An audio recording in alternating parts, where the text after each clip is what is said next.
Nandun ako, tahimik na iniulat ang aking buhay, isang kwento na bumaluktot ng tadhana.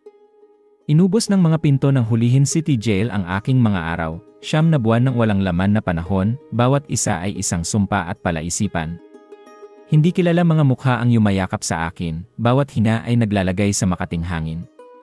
Ngunit, sa ilalim ng mga koneksyon na ito ay isang di nakikitang pagputol, isang pagputol na naghiwa sa akin sa aking sariling dugo. Walang malambot na higaan ang sumasalo sa aking pagod na katawan. Ginawa ko na lamang sa semento, wala sa init ng pamilya. Hindi ko kailanman inakala na matutulog ako sa malamig na lupa, sa isang lugar kung saan ang sobrang dami ng tao ay normal, at ang privacy ay isang mito. Ito ay lubos na malayo sa mga pangarap na minsan kong hawak bilang isang construction worker. Mga araw na puno ng marangal na trabaho, itinaas ang aking mga anak sa pagmamahal. Ang mga ito ngayon ay tila amoy malayo mula sa ibang panahon. Bawat gabi na hindi ako makatulog, iniisip ko ang buhay na itinayo ko para sa kanila. Ang mga sandaling nakatala sa aking isipan, pamilyang nagtitipon, pagdalaw sa simbahan sa mapayapang mga linggo, mga sama-samang hapunan, ngayoy mga malalayo ng mga pangarap. Nakakulong, ako'y nangungulila na mabawi ang naipit na panahon na ito. Nanaginip akong mapanumbalik ang mga kasalang iniwan ng aking pagkawala. Ngunit, ang realidad ay isang matinding guro. Sa kung saang lugar, ang tiwala ay nasira tulad ng baso.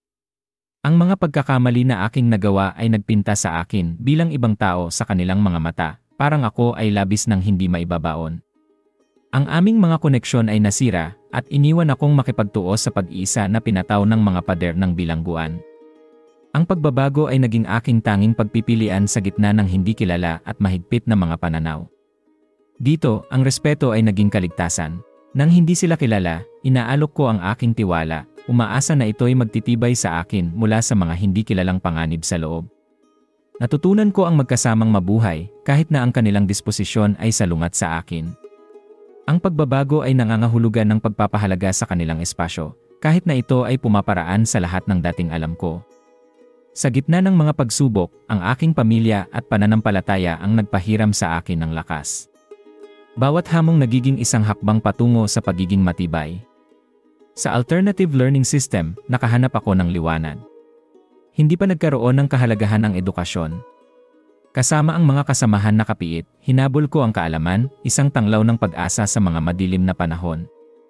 Ito ay higit sa simpleng programa. Ito'y isang buhay na nangangako ng mas mabuting kinabukasan sa paglaya.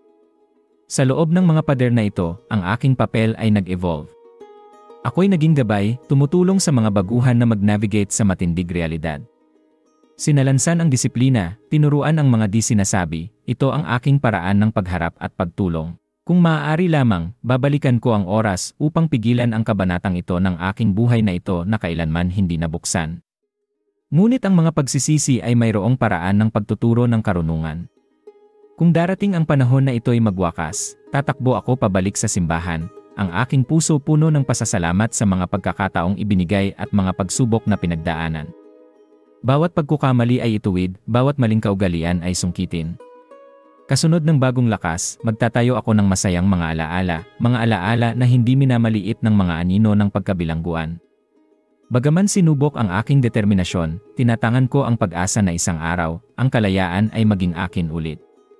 At kasama nito, ang pagkakataon na yakapin ang aking pamilya, tumawa kasama nila, at ibawi ang nawalang panahon. Araw na yon, ibibigay ko muli ang buhay sa mga alaala na tinangka ng bilangguan na nakawin. Sa huli, ang kwento ni Patrick ay tungkol sa pagiging matibay, isang patotoo sa walang hanggang pag-asa. Sa anumang mga hamon, hindi niya binitawan ang kanyang mga pangarap na muling magsindi ng liwanag sa gitna ng kadiliman na nakatali sa pagmamahal sa kanyang pamilya.